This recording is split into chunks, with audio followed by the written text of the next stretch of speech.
J'aime beaucoup observer un ami amateur de whisky comme moi lorsqu'il déguste l'un ou l'autre excellent malt de sa collection. Il prend alors son verre entre le pouce et l'index,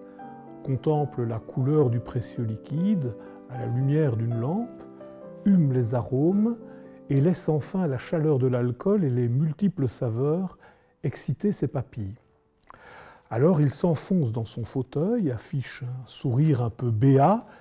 et s'exclame doucement « Tu existes ».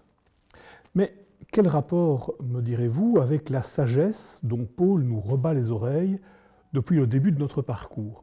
C'est que, voyez-vous, le mot « sagesse » vient d'un terme latin qui signifie « avoir du goût ».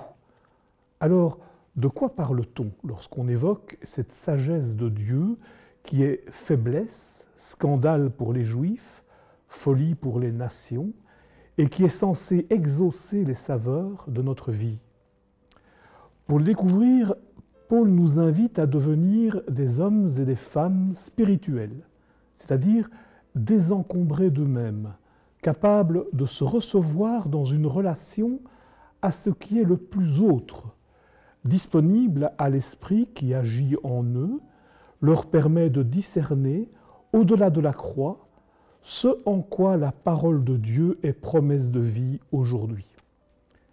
Ces hommes et ces femmes, animés par l'esprit que nous sommes tous appelés à être, se sont laissés instruire et à ce titre, ils portent une annonce qui les précède et les dépasse,